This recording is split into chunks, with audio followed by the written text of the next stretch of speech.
Welcome to Sakshi super fast news. నేను కార్తీక్ అర్వా. నేను మహేశ్వరి. కడపలో స్టీల్ ప్లాంట్ పనులు ప్రారంభించడంపై హర్షం వ్యక్తం చేశారు వైఎస్ఆర్సీపీ అధ్యక్షుడు YS Jaganmohan Reddy. Sajjan Jindal JSW steel బృందానికి అభినందనలు తెలిపారు. తమ ప్రభుత్వ హయాంలో పనులు ప్రారంభించిన ఫోటోతో ఎక్స్లో పోస్ట్ చేశారు జగన్. ఎన్నో సంవత్సరాల కృషి, ప్లానింగ్ అనే పునాదుల మీద ఇలాంటి ప్రతిష్టాత్మక ప్రాజెక్టులు నిర్మితమవుతాయని ఎక్స్లో పోస్ట్ చేశారు వైఎస్ జగన్. తమ ప్రభుత్వ హయాంలో జేఎస్డబ్ల్యూ ప్రాజెక్టు రూపుదిద్దుకోవడానికి కీలకమైన పునాదులు వేశామని పేర్కొన్నారు. పర్యావరణ అనుమతులు పొందేందుకు సహకరించడంతో పాటు నీటి కేటాయింపులు జరిపిన విషయాన్ని గుర్తు చేశారు. భూమి కేటాయింపు, రోడ్ల అనుసంధానం, ఇతరత్ర మౌలిక సదుపాయాల కోసం అవసరమైన భూమిని కూడా అందించాము అన్నారు. ఆ కారణంగానే ప్రాజెక్టు పనులు వేగంగా ముందుకు సాగాయని తెలిపారు.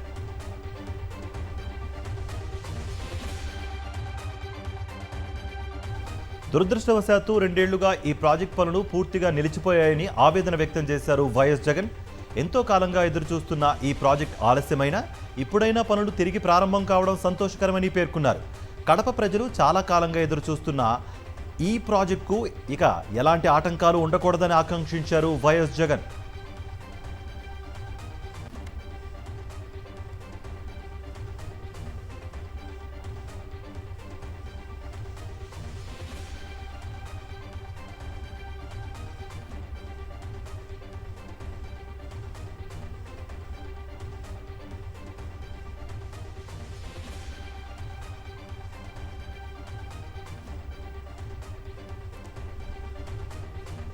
వైఎస్ఆర్సీపీ అధ్యక్షుడు వైఎస్ జగన్మోహన్ రెడ్డికి కృతజ్ఞతలు తెలిపారు సజ్జన్ జిందాల్.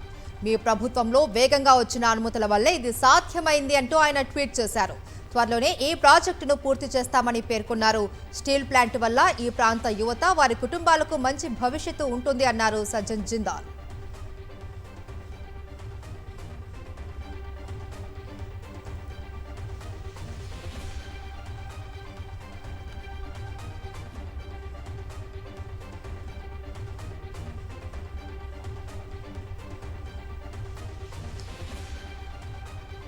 అధికారం వచ్చి 2 ఏళ్లు గడిచినా వైఎస్ జగన్ తెచ్చిన ప్రాజెక్టులకే చంద్రబాబు మళ్లీ శంకుస్థాపనలు చేస్తున్నారని మాజీ మంత్రి గుడివాడ అమర్నాథ్ విమర్శించారు. 2022లో జిందాల్ స్టీల్ ప్లాంట్ కోసం జీవో జారీ అయిందని గుర్తు చేశారు. ఇప్పటికైనా చంద్రబాబు క్రెడిట్ చోరీకి పాల్పడడం మానుకోవాలని హితోపదేశం చేశారు.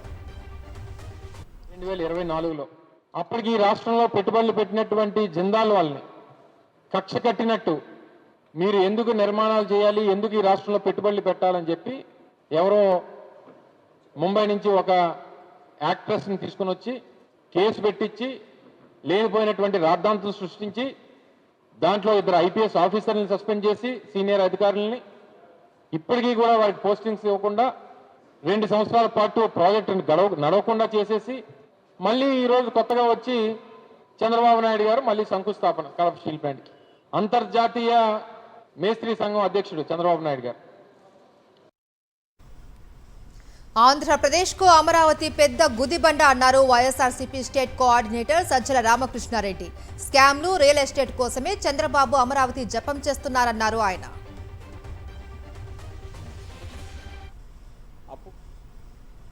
తీసుకొచ్చాడు 60,000 కోట్లకు 50,000 కోట్ల పైచీలకు కాంట్రాక్ట్లు ఇచ్చేశాడు. మిగిలినవన్నీ పక్కన పెడదాం. నేను ఈ 47,000 కోట్లతో ఏమేమి చేయొచ్చు. ఈ మచిలీపట్నం పోర్టు పూర్తి చేసిండొచ్చు, మెడికల్ కాలేజీలు పూర్తి చేసిండొచ్చు, 17 మెడికల్ కాలేజీలు, రాయలసీమ లిఫ్టు అది పూర్తి చేసిండొచ్చు, హంద్రీనీవా దాని కాలువ వెడల్పు దీన్ని పూర్తి చేయొచ్చు, వెలుగొండ ఎంత 1000 కోట్లో 1100 కోట్లో ఉన్నట్టుంది. వాళ్ళ కాంపెన్సేషన్ R&R దీని కింద పే చేస్తే నీళ్లు రిలీజ్ చేయొచ్చు, పోలవరం నిర్వాసితుల ఇష్యూ పూర్తి చేయొచ్చు. సాయికృష్ణ లాకప్ డెత్ కేసులో సిట్ హైకోర్టును ఆశ్రయించడంతో కస్టడీ విచారణకు బ్రేక్ పడ్డట్టయింది. సీఏ నాగరాజు కస్టడీ విచారణ షరతులపై సిట్ అభ్యంతరం వ్యక్తం చేసింది. సిట్ లంచ్ మోషన్ పిటిషన్కు హైకోర్టు అనుమతినిచ్చింది. హైకోర్టు తీర్పు తర్వాత సీఏని కస్టడీకి తీసుకోనుంది సిట్. తదుపరి విచారణ ఎల్లుండికి వాయిదా వేసింది హైకోర్టు.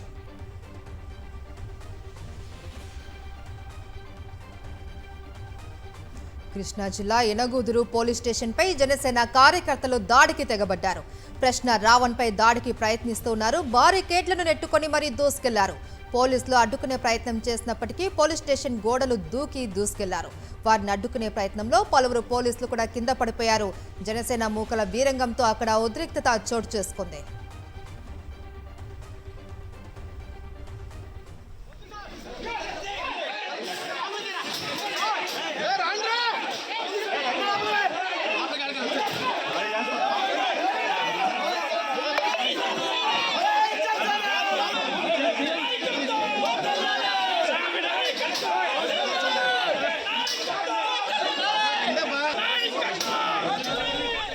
ప్రశ్న రావణ్పై దాడి చేయడానికి జనసేన కార్యకర్తలు ముందే ప్లాన్ చేసుకున్నారు. ఉదయం నుంచి రెక్కీ కూడా చేశారు. జనసేన వాట్సాప్ గ్రూపుల్లో కూడా ప్రశ్న రావణ్పై ఒక్క దెబ్బైనా పడాల్సిందేనని మెసేజ్ చేసుకున్నారు. పక్కా ప్లాన్తోనే పోలీస్ స్టేషన్పై దాడికి తెగబడ్డారు జనసేన కార్యకర్తలు.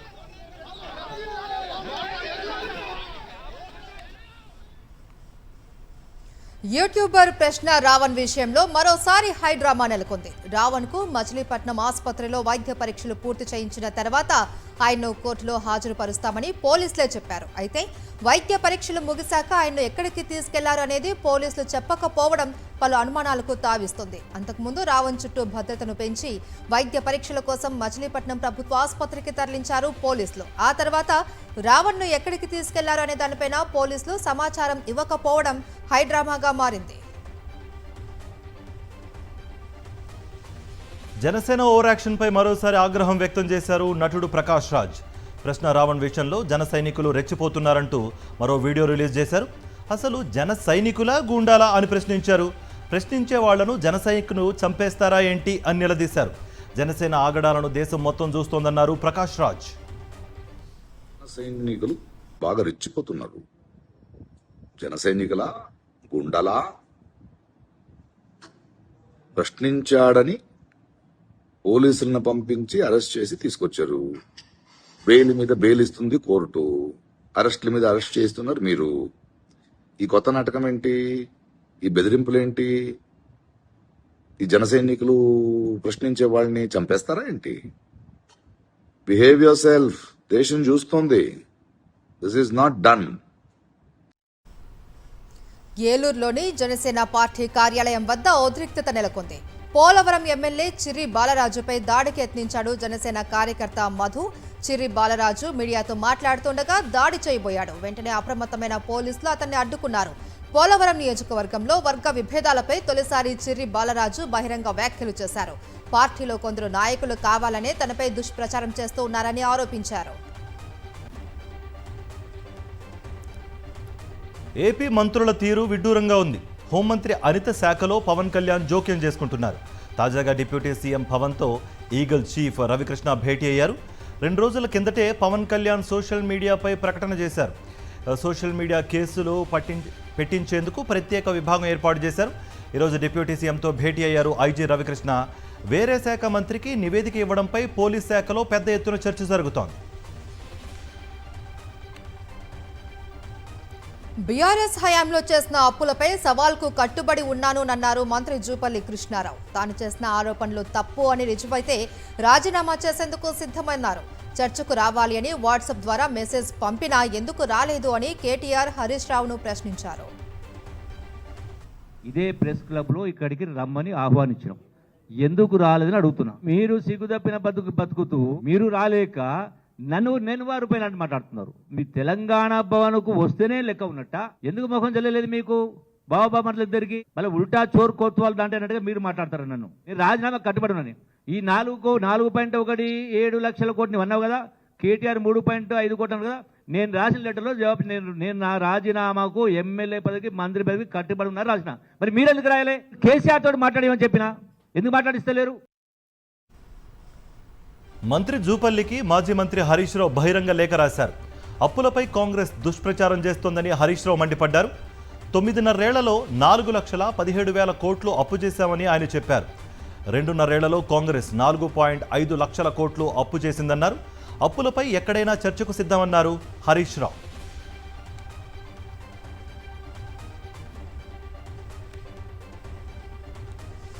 ఎస్ఐఆర్ ప్రక్రియ నెల్లూరు జిల్లాలో సక్రమంగా జరగడం లేదు అని జిల్లా కలెక్టర్కు ఫిర్యాదు చేశారు వైఎస్ఆర్సీపీ నేతలు. మాజీ ఎమ్మెల్యే ప్రసన్న కుమార్ రెడ్డితో కలిసి మాజీ మంత్రి కాకాని గోవర్ధన్ రెడ్డి జిల్లా కలెక్టర్తో డిఆర్ఓకు వినతిపత్రం సమర్పించారు. బిఎల్ఓలపై అధికార పార్టీ నేతల పెత్తనం, వీఆర్ఏలకు అవగాహన లోపాలపైన కాకాని గోవర్ధన్ రెడ్డి మండిపడ్డారు. జిల్లా కలెక్టర్ కలుగజేసుకుని సర్ ప్రక్రియ పారదర్శకంగా అమలయ్యేలా చర్యలు చేపట్టాలి అని ఆయన డిమాండ్ చేశారు. పక్క బిఎల్ఏలకు సంబంధించి ఆ బిఎల్ఓలను ప్రలోభ పెట్టడం, వాళ్ళతో సమావేశాలు ఏర్పాటు చేయడం, వాళ్ళ మీద వీళ్ళు ఆధిపత్యం చెలాయించడం, వాళ్ళకి ఎన్నికల కమిషన్ పక్కన పెట్టి ప్రభుత్వం సూచనలు సలహాలు ఇవ్వడం ఒక పక్క జరుగుతుంది. దానితో పాటు ఈరోజు ఈ ప్రక్రియ ఏదైతే ఉందో సర్ ప్రక్రియ అది వేగవంతంగా పూర్తి కావడం లేదు. అందుకనే దానిని నిశ్చితంగా గమనించినటువంటి సమీక్షించుకున్నటువంటి ప్రసన్న ఈరోజు కోవూరు నియోజకవర్గానికి సంబంధించి ఎన్యూమినేషన్ ఫారంల డిస్ట్రిబ్యూషన్ అయిపోయాయి కానీ డిజిటలైజేషన్ వెనకబడ్డాం కాబట్టి 30% కూడా పూర్తయ్యేటువంటి పరిస్థితి లేదు. మహానేత వైఎస్ఆర్ విగ్రహాలపై పచ్చమూకల దాడులు కొనసాగుతున్నాయి. వైఎస్ఆర్ జిల్లాలోని మహానేత విగ్రహాలు టార్గెట్గా రెచ్చిపోతున్నారు. ఇవాళ వైఎస్ఆర్ జిల్లాలో చంద్రబాబు పర్యటిస్తుండగానే మరో ఘాతుకానికి తెగబడ్డారు. జిల్లాలోని సింహాద్రిపురం మండలంలో పైడిపాలెం రిజర్వాయర్ గెస్ట్ హౌస్ దగ్గర ఉన్న వైఎస్ఆర్ విగ్రహం చేయి విరగ్గొట్టారు. అలాగే అక్కడ శిలాఫలకం కూడా ధ్వంసం చేశారు. ఈ ఘటనపై సింహాద్రిపురం పోలీస్ స్టేషన్లో ఫిర్యాదు చేశారు వైఎస్ఆర్సీపీ నాయకులు. నిన్న జమ్మలమడుగు ఎమ్మెల్యే ఆదినారాయణ రెడ్డి స్వగ్రామం దేవగుడిలోనూ వైఎస్ఆర్ విగ్రహాన్ని ధ్వంసం చేశారు. వైఎస్ఆర్ జిల్లా బద్వేల్ టీడీపీలో ముసలం ముదిరింది. బద్వేల్ టీడీపీ ఇన్ఛార్జ్ పదవి కోసం 2 వర్గాలు ఘర్షణకు దిగాయి. ఇన్ఛార్జ్ పదవి కోసం పోటీ పడుతున్న రితీష్ రెడ్డి, సూర్యనారాయణ రెడ్డి మధ్య సయోధ్య కుదిర్చేందుకు జిల్లా ఇన్ఛార్జ్ మంత్రి సవితను పంపారు చంద్రబాబు. అయితే మంత్రి సవిత మాటలను రితీష్ రెడ్డి, సూర్యనారాయణ రెడ్డి పట్టించుకోలేదు. తమకే ఇన్ఛార్జ్ పదవి ఇవ్వాలి అని 2 వర్గాల వారు పట్టుబట్టారు. ఇప్పటికే రితీష్ రెడ్డిని పక్కన పెట్టిన టీడీపీ అధిష్టానం సూర్యనారాయణ రెడ్డికి బాధ్యతలు అప్పగించేందుకు యత్నించింది. దీంతో మంత్రి సవిత సయోధ్య కుదిర్చేందుకు ఏర్పాటు చేసిన సమావేశం గందరగోళం నెలకొంది. ఇరు వర్గాల వారు రెచ్చిపోవడంతో సమావేశం రసాభాసగా మారింది. తాను రాయలసీమ బిడ్డనే అంటూ సవిత ఆవేశంతో మాట్లాడారు. తన మాట వినుకుంటే విషయాన్ని చంద్రబాబు దృష్టికి తీసుకెళ్తాను అని హెచ్చరించారు. అయినా ఇరు వర్గాల వారు మంత్రి మాటలను పట్టించుకోలేదు.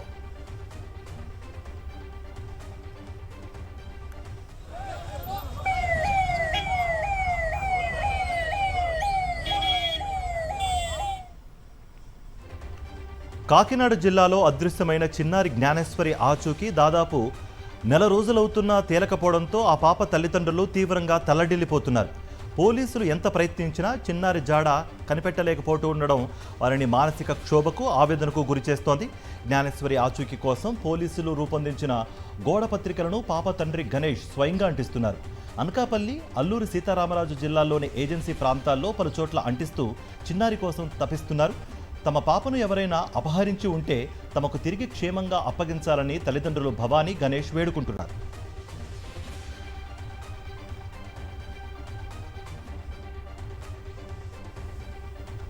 మార్కాపురం జిల్లాలో పెళ్లింట తీవ్ర విషాదం చోటు చేసుకుంది. కంభం వై జంక్షన్లో ఆగి ఉన్న ఆటోను లారీ ఢీకొట్టింది. ఈ ఘటనలో ఆటోలో ఉన్న 4 ప్రాణాలు కోల్పోయారు. మృతుల్లో ఓ చిన్నారి కూడా ఉంది. హైవేలో వినాయక గుడి వద్ద కొబ్బరికాయలు కొట్టేందుకు ఆటోను ఆపారు. వెనక నుంచి వచ్చిన లారీ ఆటోను ఢీకొట్టింది. చిన్నారితో సహా 4 ప్రాణాలు కోల్పోగా పెళ్లి కుమార్తె సహా 8 మంది తీవ్రంగా గాయపడ్డారు. యాక్సిడెంట్ దృశ్యాలు సీసీ కెమెరాలో రికార్డయ్యాయి. లారీ డ్రైవర్ నిర్లక్ష్యమే ప్రమాదానికి కారణమని తెలుస్తోంది. మార్కాపురం జిల్లా ఖమ్మం రోడ్డు ప్రమాదంపై వైఎస్ఆర్సీపీ అధినేత వైఎస్ జగన్మోహన్ రెడ్డి దిగ్భ్రాంతి వ్యక్తం చేశారు. ప్రమాదంలో 4 మృతి చెందడం బాధాకరమని అన్నారు. వివాహ వేడుకల ఆనందం నిండిన కుటుంబంలో ఇలాంటి పెను విషాదం నెలకొనడం హృదయ విదారకమని పేర్కొన్నారు. బాధిత కుటుంబాలను ప్రభుత్వమే ఆదుకోవాలని డిమాండ్ చేశారు. క్షతగాత్రులకు మెరుగైన వైద్యం అందించాలని కోరారు. మృతుల కుటుంబాలకు శాంతి చేకూరాలని ప్రార్థించారు వైఎస్ఆర్సీపీ అధినేత. హైదరాబాద్ కార్వాన్ సర్కిల్ పరిధిలో మూసీ నది డిసిల్టింగ్ పనులకు సంబంధించిన టెండర్ను జీహెచ్ఎంసీ రద్దు చేసింది.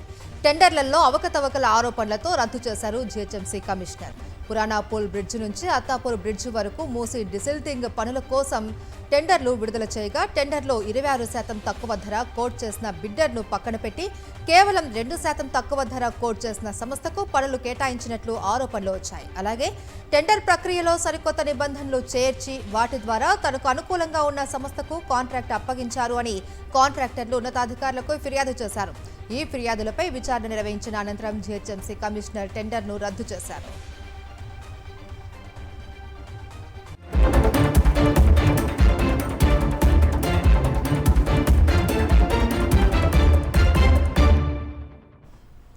నేషనల్ న్యూస్ చూద్దాం. పాకిస్తాన్కు స్ట్రాంగ్ వార్నింగ్ ఇచ్చింది ఇండియా. దాయాది దేశం ఉగ్రవాదాన్ని ఎగదొయ్యడం, టెర్రర్ కార్యకలాపాలు ప్రోత్సహించడం మానుకునే వరకు సింధు జలాల నిలిపివేత కొనసాగుతుందని స్పష్టం చేసింది. ఉగ్రవాదం విషయంలో తమ వైఖరిలో ఎలాంటి మార్పు ఉండబోదని తేల్చి చెప్పింది. సింధు జలాల్లో తమ వాటా తీసుకుంటే తీవ్ర పరిణామాలు ఎదుర్కోవాల్సి వస్తుందంటూ పాక్ మంత్రి ముసాదిక్ మాలిక్ వ్యాఖ్యానించారు. దీనికి కౌంటర్ ఇచ్చింది భారత విదేశాంగ శాఖ. తమిళనాడు ప్రభుత్వం గవర్నర్ రాజేంద్ర అర్లేకర్ మధ్య వివాదం రాజుకుంది. గవర్నర్ మదురై పర్యటనపై విజయ్ సర్కార్ అభ్యంతరం వ్యక్తం చేసింది. తనిఖీలు, సమీక్షా సమావేశాలు నిర్వహించే అధికారం గవర్నర్కు లేదు అన్నారు మంత్రి సిటిఆర్ నిర్మల్ కుమార్. అటు విపక్ష డీఎంకే కూడా గవర్నర్ పర్యటనను తప్పుపట్టింది. తమిళనాడును తన చేతుల్లోకి తీసుకోవాలి అని బీజేపీ ప్రయత్నిస్తోందని ఆక్షేపించింది. కాగా ఈ వివాదంపై స్పందించిన తమిళనాడు గవర్నర్ సమస్యల విషయంలో ఎవరో ఒకరు స్పందించవలసిన అవసరం ఉంది అన్నారు. ఎవరూ పట్టించుకోకపోవడం వల్లే లోక్ భవన్ జోక్యం చేసుకుందని స్పష్టం చేశారు. తమిళనాడు సీఎం విజయ్ నటి త్రిషపై అనుచిత వ్యాఖ్యలు చేసిన కేసులో డీఎంకే ఎమ్మెల్యే, మాజీ మంత్రి అనితా రాధాకృష్ణన్ పోలీసులు అరెస్ట్ చేశారు. తూత్తుకుడి జిల్లాలో అత్తూర్ టౌన్ పంచాయతీ తనిఖీలకు వెళ్లిన ఆయన్ను అక్కడే కస్టడీలో తీసుకున్నారు. సీఎం విజయ్ నటి త్రిషపై అభ్యంతరకర వ్యాఖ్యల కేసులో అనితా రాధాకృష్ణన్ ముందస్తు బెయిల్ కోసం హైకోర్టును ఆశ్రయించారు. ముందస్తు బెయిల్ పిటిషన్ తిరస్కరణకు గురైన కాసేపటికే అనితా రాధాకృష్ణన్ను పోలీసులు కస్టడీలోకి తీసుకున్నారు. తమిళనాడులో విజయ్ ప్రభుత్వాన్ని కూల్చేందుకు కుట్ర చేశారు అన్న ఆరోపణలపై ముమ్మర దర్యాప్తు కొనసాగుతుంది. ఓ కన్సల్టెన్సీ సంస్థ ప్రతినిధి సహా ముగ్గురిని ఇప్పటికే అరెస్ట్ చేసిన పోలీసులు తాజాగా మరో 5గురిని అదుపులోకి తీసుకుని ప్రశ్నిస్తున్నారు. డీఎంకే ఎమ్మెల్యే, మాజీ మంత్రి సెంథిల్ బాలాజీ సోదరుడు అశోక్ కుమార్ ను అరెస్టు చేస్తారు అని సమాచారం. కుట్ర కేసు ఎఫ్ఐఆర్లో అశోక్ పేరు కూడా ఉంది. టీవీకే సర్కార్ను కూల్చేందుకు వీరు కుట్ర చేశారు అని, ఒక్కో ఎమ్మెల్యేకు 10 నుంచి 50 కోట్లు ఇస్తాము అంటూ ఆఫర్ చేసినట్టు ఆరోపణలు వచ్చాయి. సోషల్ మీడియా ప్లాట్ఫామ్ ఇన్స్టాగ్రామ్కు కేంద్రం నోటీసులు జారీ చేసింది. చిన్నారులపై అభ్యంతరకర యాడ్స్ ప్రసారం చేయడంపై వివరణ కోరింది. ఈ మేరకు ఇన్స్టా మాతృ సంస్థ మెటాకు సమన్లు ఇచ్చింది కేంద్ర ఐటీ శాఖ. భారత్లో ఇన్స్టాగ్రామ్ ప్రసారం చేస్తున్న యాడ్స్పై ఇటీవల బీబీసీ ఓ రిపోర్ట్ రిలీజ్ చేసింది. చిన్నారులకు సంబంధించి అత్యంత అభ్యంతరకరమైన ప్రకటనలు ఇందులో ఉన్నాయని పేర్కొంది. అభ్యంతరకర యాడ్స్పై వివరణ కోరుతూ మెటాకు నోటీసులు ఇచ్చింది కేంద్రం. స్మార్ట్ ఫోన్ను ఉపయోగించి ఢిల్లీలో ఈ రిక్షాలను షట్డౌన్ చేస్తున్న వ్యవహారంపై కేంద్ర ప్రభుత్వం స్పందించింది. మార్గ మధ్యంలో ఆటోల నిలిపివేతకు కారణమవుతున్న 3 చైనా యాప్లను గుర్తించి చర్యలు చేపట్టింది. Apple store, Google play store నుంచి వాటిని తొలగింపునకు ఆదేశాలు ఇచ్చింది. సాధారణంగా ఈ రిక్షాల బ్యాటరీ మేనేజ్మెంట్ సిస్టమ్స్లో BAT, BMS వంటి చైనీస్ యాప్ను ఉపయోగిస్తారు. బ్లూటూత్ రేంజ్లో ఉన్నవారు ఎవరైనా సరే దీన్ని ఆపరేట్ చేయొచ్చు. కేవలం ఒక్క ట్యాప్తో వాహనానికి పవర్ సప్లై కూడా నిలిపివేయచ్చు. దేశవ్యాప్తంగా 9,330 కోట్ల రూపాయల ఎంప్లాయీస్ ప్రావిడెంట్ ఫండ్ డబ్బులు క్లెయిమ్ కాకుండా నిలిచిపోయాయి. దాదాపు 31 లక్షల మంది ఉద్యోగులకు సంబంధించిన ఈ డబ్బు క్లెయిమ్ కాలేదని ఆర్టీఐ ద్వారా వెలుగులోకి వచ్చింది. 2026 మార్చి 31 నాటికి మొత్తం 30,91,000 ఇన్ఆపరేటివ్ ఈపీఎఫ్ ఖాతాల్లో ఈ మొత్తం ఉన్నట్టుగా తేలింది. ఉద్యోగాలు మారడం, వివరాలు అప్డేట్ చేయకపోవడం, నామినేషన్ సమస్యలు వంటి కారణాలతో ఈ ఖాతాలు ఇనాపరేటివ్గా మారినట్టుగా తెలుస్తోంది. ఈ మొత్తం డబ్బుతో దేశంలో 3 ఐఐటీలు ఏర్పాటు చేయగా ఇంకా 500 కోట్ల రూపాయలు మిగులుతాయని ఓ విశ్లేషణలో తేలింది. అయోధ్య రామ మందిరంలో విరాళాల చోరీ వ్యవహారంపై రాష్ట్రీయ స్వయం సేవక్ సంఘ్ తొలిసారి స్పందించింది. కానుకల దుర్వినియోగం ఘటనను తీవ్ర స్థాయిలో ఖండించింది. బాధ్యులపై కఠిన చర్యలు చేపట్టాలి అని డిమాండ్ చేసింది. ఆర్ఎస్ఎస్ జనరల్ సెక్రటరీ ఈ మేరకు ప్రకటన జారీ చేశారు. ఈ వ్యవహారం లక్షల మంది భక్తుల విశ్వాసం, మనోభావాలను దెబ్బతీసేలా ఉంది అంటూ విచారం వ్యక్తం చేశారు. ప్రస్తుత అనిశ్చిత పరిస్థితులకు వీలైనంత త్వరగా ముగింపు పలకాలి అని పేర్కొన్నారు. పూణే రియల్టర్ కేతన్ అగర్వాల్ హత్య కేసులో మరో కీలక విషయం వెలుగులోకి వచ్చింది. ఈ మర్డర్ మిస్టరీలో 3వ వ్యక్తి ప్రమేయం ఉన్నట్టు దర్యాప్తులో వెల్లడైంది. దీంతో పోలీసులు సియా గోయల్ ప్రియుడు చేతన్ చౌదరి ఫ్రెండ్ను అదుపులోకి తీసుకుని ప్రశ్నించారు. కేతన్ హత్య గురించి సియా, చేతన్ తమ స్నేహితుడితో డిస్కస్ చేస్తున్నట్లు దర్యాప్తు అధికారులు గుర్తించారు. హత్యలో అతని పాత్ర ఏంటి అనేది కూపిలాగుతున్నారు. మరోవైపు ఇద్దరు నిందితులు సియా చేతన్ పోలీస్ కస్టడీ ముగిసింది. వారిద్దరిని కోర్టులో హాజరుపరిచిన పోలీసులు నిందితుల మొబైళ్ల నుంచి స్వాధీనం చేసుకున్న డేటాలో కోడ్ వర్డ్స్ ఉన్నట్టుగా తెలిపారు. కోడ్ భాషలో ఏం మాట్లాడుకున్నారో తెలుసుకునేందుకు మరో 3 రోజులు కస్టడీ పొడిగించాలని కోరారు. వారి వాదనను తోసిపుచ్చిన న్యాయస్థానం సియా చేతన్కు 14 రోజుల జ్యుడిషియల్ రిమాండ్ విధించింది. ఓవైపు జోరు వాన కురుస్తూ ఉండగా ముంబైలోని ఓ అపార్ట్మెంట్లో భారీ అగ్ని ప్రమాదం భయాందోళన సృష్టించింది. అంధేరి వెస్ట్లోని ఎస్ఆర్ఏ బిల్డింగ్ నుంచి భారీగా మంటలు ఎగిసిపడ్డాయి. ప్రాణభయంతో కొందరు పై అంతస్తుల నుంచి కిందకు దూకేస్తున్న వీడియోలు సోషల్ మీడియాలో వైరల్గా మారాయి.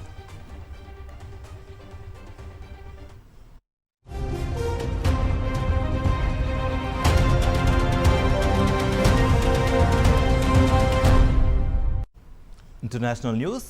ఇరాన్ దివంగత supreme leader Ayatollah Ali Khamenei అంత్యక్రియ కార్యక్రమాలు రేపటి నుంచి ప్రారంభం కానున్నాయి. ఇప్పటికే ఆయన భౌతిక కాయాన్ని టెహరాన్లోని గ్రాండ్ మొసల్లా ప్రార్థనా ప్రాంగణానికి తరలించారు. వేలాది మంది ప్రజలు అక్కడికి చేరుకుని తుది నివాళులర్పిస్తున్నారు. దేశభక్తి గీతాలు ఆలపిస్తూ ఇరాన్ జెండాలను చేతబట్టి భావోద్వేగంతో ఖమేనీకి వీడ్కోలు పలుకుతున్నారు. భారతదేశానికి చెందిన మత పెద్దల ప్రతినిధుల బృందం ఖమేనీ పార్థివ దేహానికి నివాళులర్పించింది. కాంగ్రెస్ సీనియర్ నేత సల్మాన్ ఖుర్షీద్, జమ్మూ కాశ్మీర్ మాజీ సీఎం మహబూబా ముఫ్తీతో పాటు పలువురు ప్రముఖులు కూడా వెళ్లారు. ఉక్రెయిన్ సరిహద్దుల్లో యుద్ధ జ్వాలలు మరింత భీకరంగా మారాయి. ఉక్రెయిన్ రాజధాని కీవ్ నగరంపై వందలాది డ్రోన్లు, మిసైల్స్తో అటాక్ చేసింది. దాదాపు 11 గంటల పాటు నిరంతరాయంగా దాడులు కొనసాగించింది. అటాక్స్లో 30 మంది పౌరులు ప్రాణాలు కోల్పోగా 90 మందికి పైగా తీవ్రంగా గాయపడ్డారు. నగర వ్యాప్తంగా దాదాపు 30కి పైగా ప్రాంతాలలో భారీ నష్టం వాటిల్లింది. ప్రాణభయంతో కీవ్ నగరానికి చెందిన 50,000 మందికి పైగా ప్రజలు భూగర్భంలో ఉన్న సబ్వే స్టేషన్లలో తలదాచుకున్నారు. వెనిజులాలో 8 రోజుల పాటు శిథిలాల కింద చిక్కుకున్న ఓ వ్యక్తి మృత్యుంజయుడిగా బయటపడ్డాడు. హర్నన్ ఆల్బర్ట్ గిల్ అనే 44 ఏళ్ల వ్యక్తి 9 అంతస్తుల గెలారియస్ ప్లాయా గ్రాండ్ షాపింగ్ సెంటర్లో సెక్యూరిటీ గార్డ్గా పనిచేస్తున్నాడు. ఇటీవల సంభవించిన భూకంపం దాటికి ఆ భవనం పూర్తిగా కూలిపోయింది. శిథిలాల కింద ఆల్బర్ట్ను గుర్తించిన రెస్క్యూ సిబ్బంది ట్యూబ్ ద్వారా అతనికి ద్రవాలు అందించారు. ఎటకేలకు 140 టన్నుల బరువున్న శిథిలాలను తొలగించి అతన్ని క్షేమంగా బయటకు తీసుకొచ్చారు.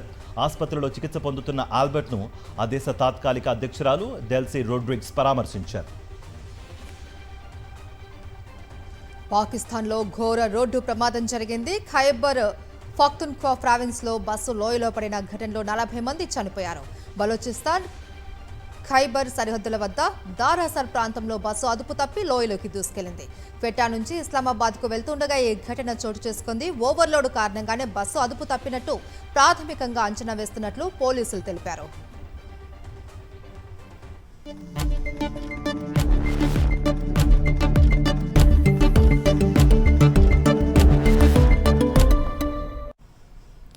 Business briefs. దేశీయ స్టాక్ మార్కెట్లు వరుసగా 3వ రోజు లాభాలతో ముగిశాయి. సెన్సెక్స్ 261 పాయింట్ల లాభంతో 77,763 వద్ద ముగిసింది. 95 పాయింట్లు లాభపడ్డ నిఫ్టీ 24,270 వద్ద స్థిరపడింది. ఇటు బంగారం, వెండి ధరలకు మళ్లీ రెక్కలొచ్చాయి. హైదరాబాద్లో 24 క్యారెట్ల 10 గ్రాముల బంగారం 3,220 రూపాయలు పెరిగి 1,47,000 పలుకుతుంది. ఇక 22 క్యారెట్ల 10 గ్రాముల పసిడి 1,34,750 రూపాయలుగా ఉంది. కిలో వెండి 10,000 రూపాయలు పెరగడంతో 2,60,000కు చేరింది.